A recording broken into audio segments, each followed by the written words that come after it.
Z planszówkami przygodowymi czy też sandboxowymi jest ten problem, że jeżeli nie są kooperacyjne, to albo stają się kompetytywne z bardzo okrojoną fabułą, albo pozostają przygodówkami, lecz z bardzo delikatnie zarysowaną rywalizacją. To powoduje, że zamiast skupiać się na przeżywanej przygodzie, skupiamy się na tym, jak dopiec drugiemu graczowi, a potem wkurzamy się na to, że gra była zbyt losowa albo miała zbyt mało sposobów na wygraną. A więc czy da się zrobić przyjemną przygodówkę z dobrze zarysowaną rywalizacją? Elson, tu znowu Belson, miały być Wiedźmy i eliksiry, a tymczasem wypływamy na głębokie wody z Misty Waters, czyli w naszym kraju Morze Mgieł, autorstwa Bogusława Dudka, a za całym projektem stoi Dragon SC, czyli ekipa odpowiedzialna za wydanie gry Podróże po Jurze. Kampania Morza Mgieł właśnie trwa na platformie GameFound, także jeżeli was gra zainteresuje, to koniecznie zajrzyjcie do kampanii, link znajdziecie w opisie filmu. I tak, wiem, że po usłyszeniu tego tytułu wasze myśli popłynęły w jednym kierunku. Ale nie, to nie jest kolejna gra o piratach.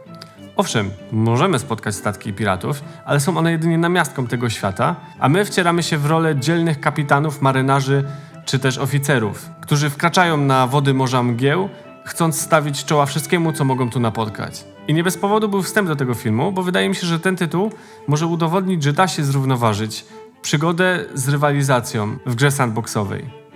Na Morzu Mgieł będziemy mogli ostrzeliwać inne statki, dokonywać abordażu, przybijać do portów, aby wziąć udział w bójkach, konkursach, czy też poszukać jakiegoś intratnego zlecenia. Poza tym będziemy eksplorować wyspy, budować kopalnie, plantacje i forty. Walczyć z potworami morskimi, które wcale nie powinny istnieć, no i polować na skarb konkwistadorów. Ale dobra, do brzegu. Klasycznie omówimy zasady gry, a na sam koniec opowiem o moich doświadczeniach z rozgrywki. Jeszcze jedno. To, co wam tu prezentuję, to jest dopiero prototyp.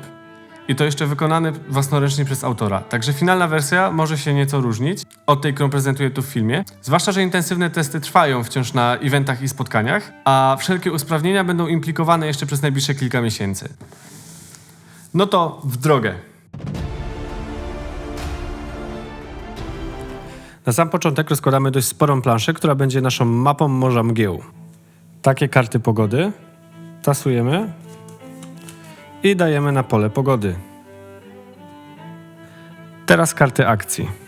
Również tasujemy i umieszczamy na miejscu na karty akcji, zaraz koło miejsca na odrzucone karty akcji. Te karty z wielorybkiem to będą karty morskich przygód, których doświadczymy żeglując po Morzu Mgieł. Kolejne są karty wydarzeń. Karty tawerny. I ostatnie już karty eksploracji. Te tasujemy i na każdą z 6 wysp kładziemy po 3 karty.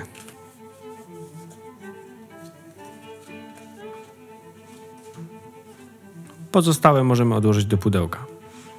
Teraz pora na wszelkiego rodzaju znaczniki.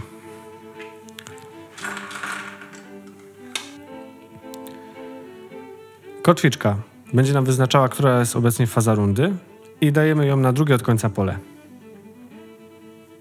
Sekstant znowu będzie nam wyznaczał, która jest runda. Dajemy go na pole pierwszej rundy. Znacznik pogody kładziemy na pole pogody przy wietrze 5 stopni w skali Beauforta. Znacznik skarbu konkwistadorów dajemy tutaj przy znaczniku X na planszy. Armaty kładziemy w polach na armaty, na wyspach labiryntu. I na koniec zostały nam flagi państw i takie kolorowe czaszeczki. Do tego przejdziemy za chwilkę. Teraz pora na przygotowanie graczy. W zależności od tego, ilu graczy bierze udział w grze, rozkładamy 2 graczy po przeciwnych rogach, 3 graczy, wtedy jeden zaczyna tu na zachodzie, a pozostali na północnym wschodzie i na południowym wschodzie. I w przypadku 4 wszyscy w rogach mapy. Gracze muszą sobie wybrać państwo, które chcą reprezentować lub ewentualnie po prostu kolor, jaki chcą mieć statków. Powiedzmy, że dla przykładu będziemy mieli 2 graczy. Jeden będzie grał Francją, a drugi Portugalią. Wśród żeglarzy istnieje taki przesąd, że kiedy zacumują przy pierwszej spotkanej wyspie, wtedy czeka ich nieszczęście. Dlatego taką czaszeczką oznaczamy najbliższą wyspę od bazy danego kraju, aby ta czaszka przypominała, że ten gracz nie może w ogóle cumować na tej wyspie. Od każdej bazy jest jedna wyspa, której kotwica, czyli miejsce cumowania, jest oddalone dokładnie o 6 pól. Tak jak tutaj, na przykład mamy 1, 2, 3, 4, 5, 6. I właśnie tą zasadą kierujemy się, wyznaczając wyspę z czaszką. Teraz każdy z graczy może sobie umieścić w pobliżu swoje statki i flagi. W grze mamy różne rodzaje statków, takie jak słup, karawela, bryk, galeon czy ciężka fregata. Każdy z nich ma inną prędkość, inną ładowność i inne uzbrojenie. Te statki, poza figurkami, będą też reprezentowane planszetkami. Każdy z graczy zaczyna grę ze słupem i karawelą w bazie. Także figurki dajemy do bazy, a planszetki umieszczamy przy planszy. Oprócz tego w pobliżu planszy należy umieścić wszelkie potrzebne komponenty.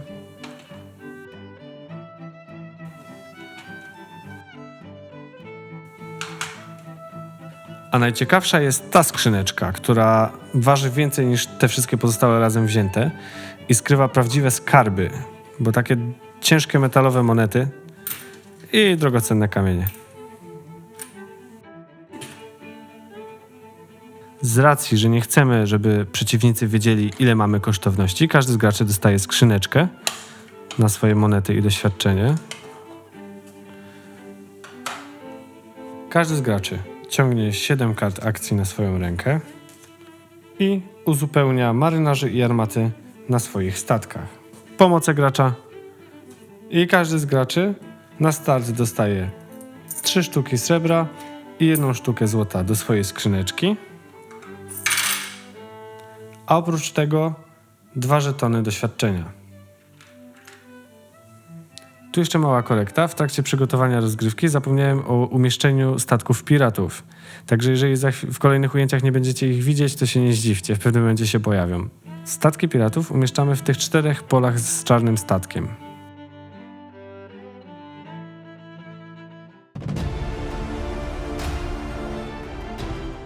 Jesteśmy gotowi do gry, ale żeby wiedzieć jak grać, to musimy wiedzieć jak można wygrać. A wygrać można na 3 sposoby. Pierwszy to zajęcie 3 albo 4 wysp, w zależności na ile graczy gramy.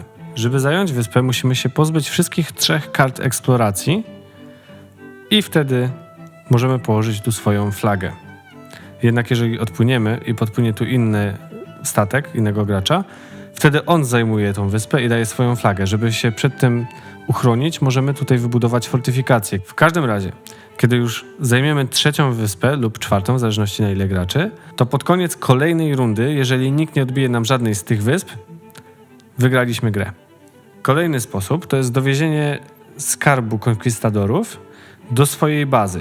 Można go albo odebrać z wysp labiryntu, przy czym tu trzeba się dostać przez całą czerwoną lagunę, albo możemy go odbić konkwistadorom, bo w pewnym momencie gry oni wezmą ten skarb i będą uciekać z mapy. Ale o tym powiem nieco później, jak będę omawiał wielki finał. Trzeci sposób to w przypadku, kiedy w jakikolwiek sposób skarb zniknie z mapy, wtedy dogrywamy rundę do końca i odbywają się wybory na wicekróla Morza Mgieł. Tak więc głosy oczywiście daje nam nasza załoga, przy czym kapitan ma aż 5 głosów, oficer 3, natomiast zwykły marynarz czy artylerzysta 1 głos. Poza swoją ekipą dostajemy również głosy od pracowników plantacji czy kopalni, od miejscowych, którzy są nam wdzięczni za pokonanie potworów czy piratów, a niektórych rdzennych mieszkańców możemy przekupić. Takich przekupnych rdzennych mieszkańców jest dostępnych tyle, ile wysp zostało całkowicie wyeksplorowanych, czyli na których nie ma już w ogóle kart eksploracji.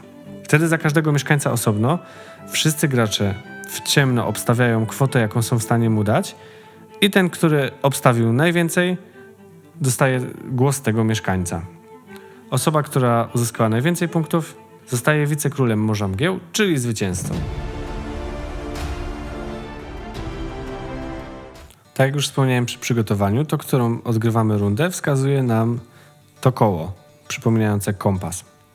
Na każdym z tych pól widnieją symbole, które wskazują na to, co dzieje się w danej rundzie. Tak na przykład tutaj plantacje i kopalnie produkują zasoby. Przy pytajniczku będziemy ciągnąć kartę wydarzenia i sprawdzać, co się dzieje. Na tym polu z Czachą, swoją drogą pozdrawiamy, piraci będą wykonywali swój ruch. Oni wykonują ruch tylko w tych rundach, w których wjeżdżamy na pole z Czachą. W innych rundach mogą atakować, jeżeli jesteśmy w ich sąsiedztwie, natomiast nie będą się ruszać.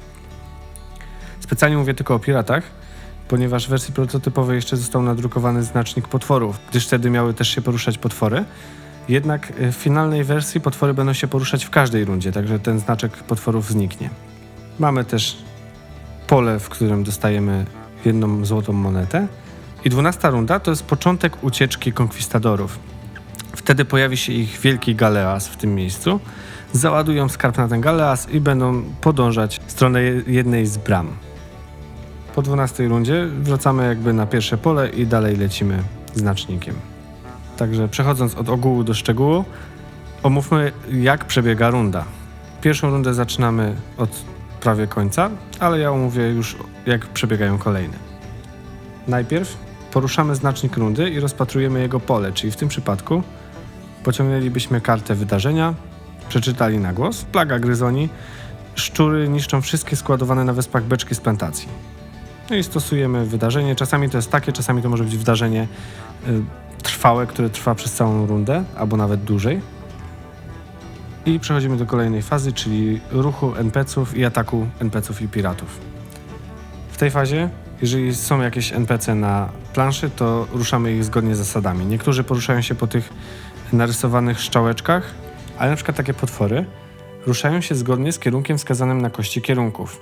Także dla wszystkich potworów rzucamy kością i patrzymy, jaki kierunek wypadł nam jako główny. W tym przypadku mamy północno-wschodni. Także taki potwór, jeżeli tylko może, to rusza się w tym kierunku.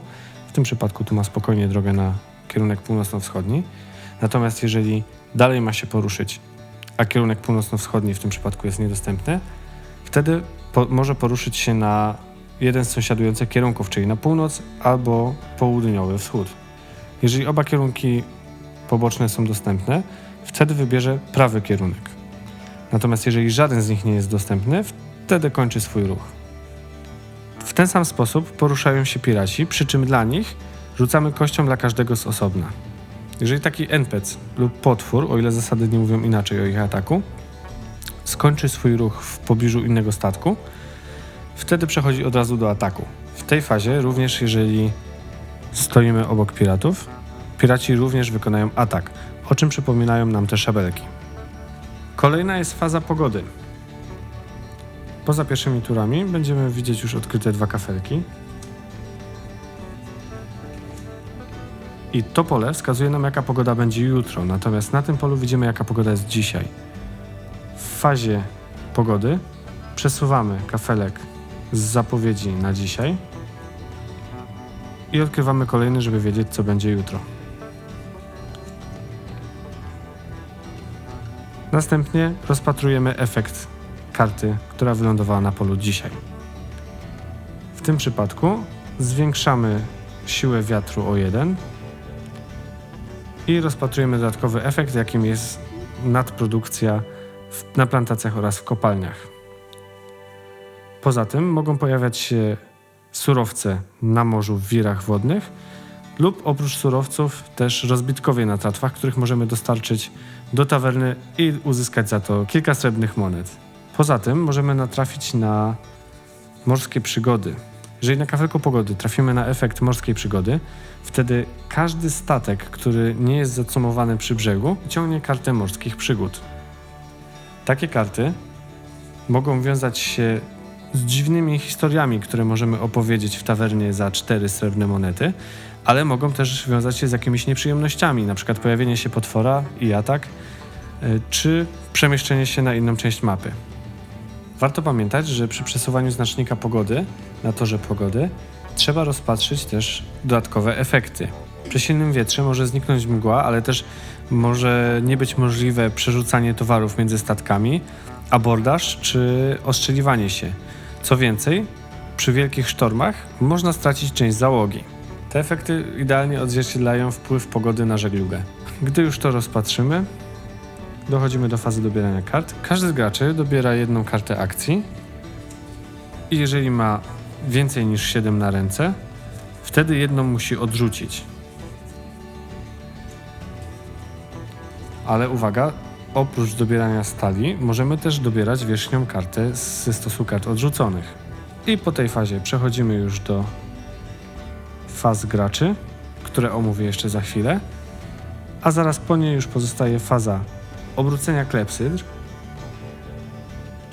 czyli jeżeli mamy gdzieś na mapie klepsydry, które na przykład odmierzają jakiś efekt karty, wtedy jeżeli jest 1, zdejmujemy, natomiast jeżeli jest 2, to odwracamy na 1. I przekazujemy znacznik pierwszego gracza kolejnemu graczowi. Wracając do fazy graczy. Faza graczy dzieli się na 3 etapy. Jest to ruch, walka i działanie. Należy je wykonywać po kolei. W fazie ruchu nasz statek może ruszyć się maksymalnie o liczbę prędkości, jaką posiada. Także karawela może się ruszyć o 4 pola, a słup może się ruszyć o 5 pól. Do tej wartości oczywiście dodajemy modyfikator z pogody, czyli jeżeli mamy 6 stopni w skali Beauforta, to wtedy dostajemy +1 do ruchu. Poruszamy się po polach, które są połączone liniami. W wyjątkowych sytuacjach, kiedy mamy odpowiednie karty, możemy poruszyć się też przez atole lub przez skróty, to są te kropkowane ścieżki. Przez statki piratów, czy większości NPC-ów nie możemy przepływać, natomiast przez statki innych graczy możemy przepłynąć jedynie za ich zgodą.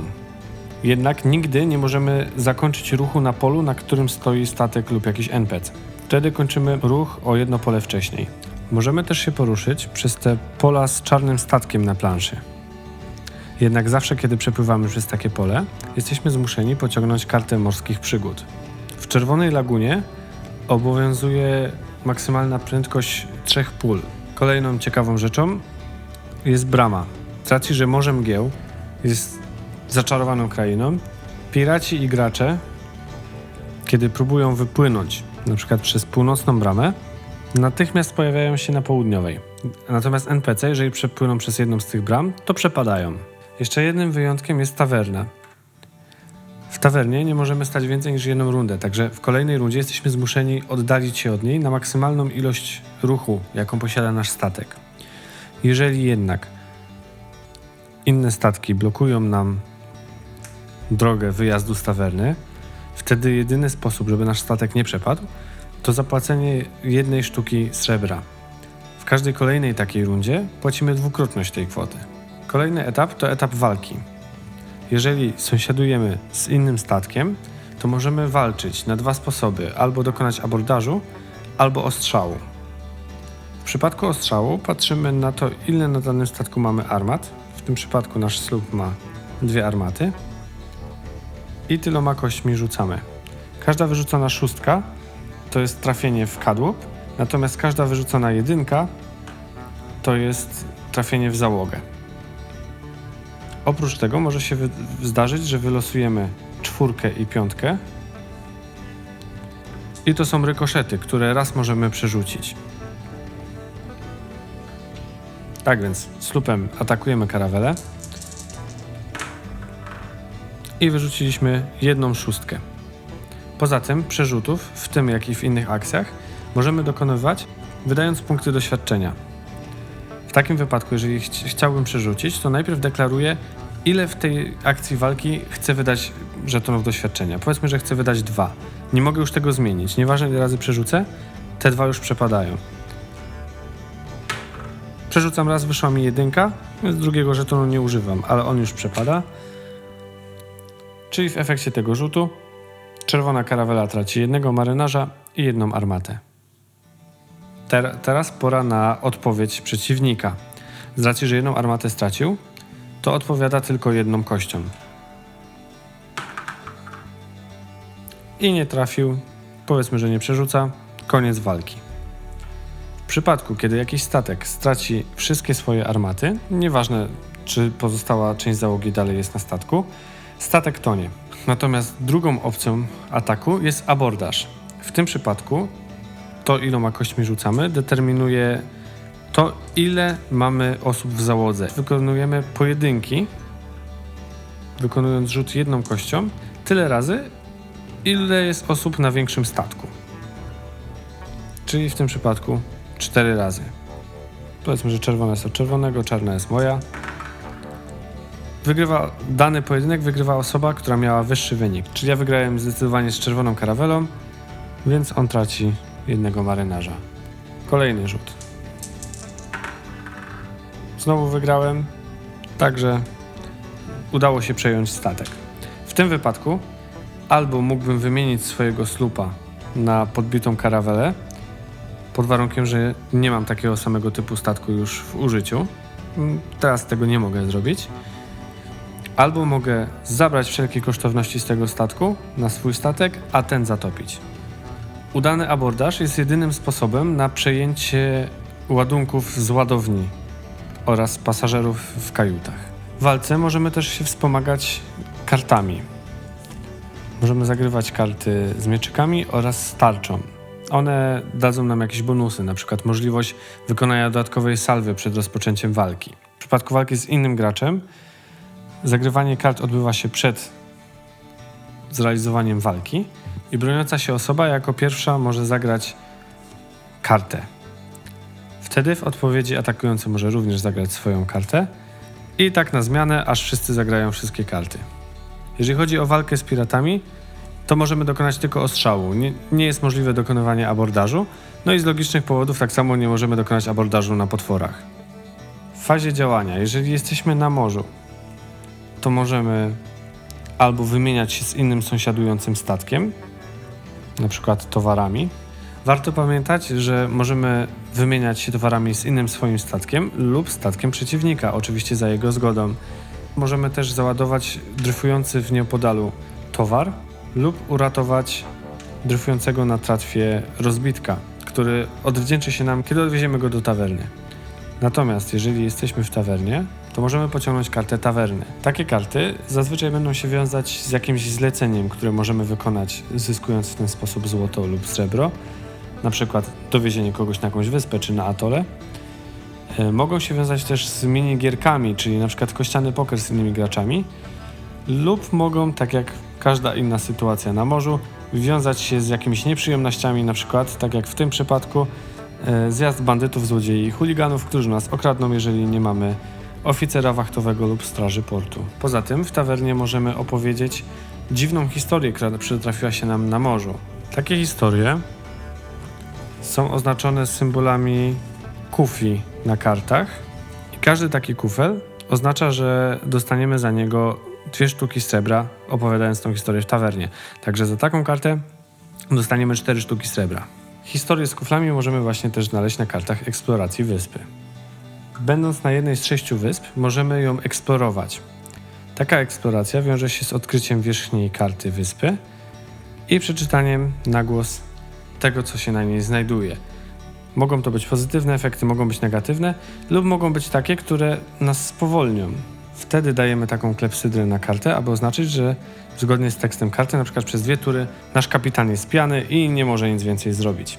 Warto jednak pamiętać, że poza usuwaniem odkrytej już wcześniej karty, możemy robić eksplorację tylko raz w ciągu swojej rundy.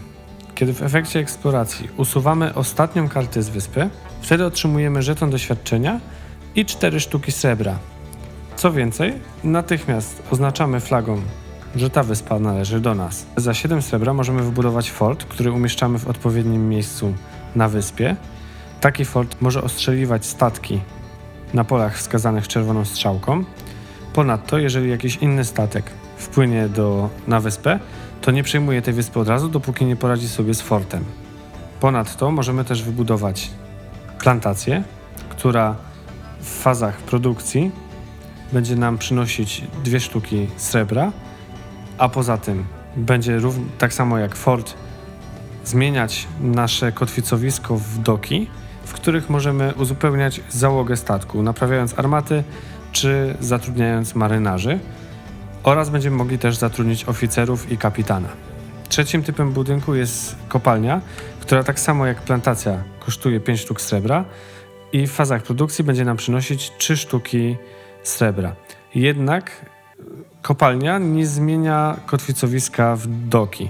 Poza dokami, miejscem, gdzie możemy uzupełnić swoich marynarzy oraz kapitana i oficerów jest tawerna. Natomiast nasza baza pozwala nam, podobnie jak doki, uzupełnić cały skład statku, a oprócz tego taki statek możemy sprzedać. Statek sprzedajemy za połowę jego ceny, chyba że mamy kartę, która nam pozwoli sprzedać za pełną cenę. Ważne jest to, że nie możemy mieć więcej niż 2 statki naraz, także jeżeli mamy 2, to musimy ten jeden sprzedać, żeby móc kupić drugi, a żeby go móc sprzedać, to musimy dopłynąć do bazy. Natomiast jeżeli byśmy jednego statku nie mieli i mieli tylko 1 albo 0 statków, to wtedy nie musimy dopływać do bazy, tylko po prostu możemy kolejny statek sobie kupić i on się w bazie pojawi. Może się zdarzyć tak, że plantacja i kopalnia wyprodukują nadmierne surowce. W takim wypadku, przypływając do tej wyspy, możemy sobie odebrać te surowce pod warunkiem, że zmieścimy je w swojej ładowni na statku i jeżeli je dowieziemy do tawerny lub do swojej bazy, to możemy je sprzedać odpowiednio za 3 i 2 sztuki srebra. A jeżeli uważamy, że jakiś punkt na mapie jest za daleko od naszej bazy, to nic nie stoi na przeszkodzie, żeby sobie dokupić kolejną bazę. Tylko taka przyjemność kosztuje aż 20 sztuk srebra. Wielki finał, czyli co się dzieje w przypadku, kiedy konkwistadorzy zaczynają uciekać ze swoim skarbem. Początek ucieczki przypada na 12. rundę i wtedy pojawia się galeas konkwistadorów. Ta planszetka odzorowuje właśnie ten statek. Jak widać, nie ma na nim miejsca na armaty, więc nie będzie do nas strzelał, ale jest dość sporo marynarzy, także uzupełniamy marynarzy, umieszczamy skarb na planszetce statku. Galeas ma prędkość 4, także będzie poruszał się o 4 pola. Wyjątkiem jest Czerwona Laguna, gdzie, tak jak już wspomniałem wcześniej, maksymalnie można poruszać się o 3 pola. Jak widać, opcji działania i sposobów na zwycięstwo jest wiele, także pora podsumować wrażenia z rozgrywki. Wykonania nie mogę ocenić, gdyż jest to dopiero prototyp, ale biorąc pod uwagę, że już prototyp ma takie ciekawe, fancy, metalowe monety, skrzynie skarbów i pełno ciekawych elementów, no to gra zapowiada się bardzo fajnie. Jeśli chodzi o gameplay, to zdecydowanie klimat morskich przygód jest tu odczuwalny. Dosłownie idzie się zatopić w przygodzie. I tak tytuł Misty Waters pozwolił mi poczuć tą aurę morskich przygód, a jednocześnie nie zabrakło mi rywalizacji, którą uwielbiam. A sama rozgrywka z początku z luźnej żeglugi płynnie przeradza się w walkę o zwycięstwo. Losowość zawarta jest w kościach. Nie tych kościach, tych kościach. No i też w tym, czy pociągniemy pozytywną kartę morskich przygód i eksploracji, czy taką, która da nam kopniaka w pośladki. Ale mimo tego balans jest przyjemny, a sama losowość oddaje nieprzewidywalność otwartych wód i nie przeszkadza za bardzo w rozgrywce. Z drobnych elementów, które mnie urzekły w tym tytule, są też memiczne inside joke'i na kartach, które przyprawiały o uśmiech znienacka atakując kart eksploracji. A poza tym gra ma też aspekt edukacyjny. Wcześniej nie bardzo kojarzyłem terminologię żeglarską, a teraz już mniej więcej kojarzę choćby typy statków. A co jeżeli ktoś nie lubi samotnej żeglugi? Gra uwzględnia też opcję gry drużynowej 2x2. Poza tym, z tego co się dowiedziałem od autora, jest w planach też dodatek, który wprowadzi asymetrię, co jeszcze bardziej podbije regrywalność tego tytułu. I tak pora zacumować już do brzegu. Także jeżeli zainteresował Was tytuł Morze Mgieł, to link do kampanii znajdziecie w opisie filmu. I do zobaczenia już niebawem. Elson Belson.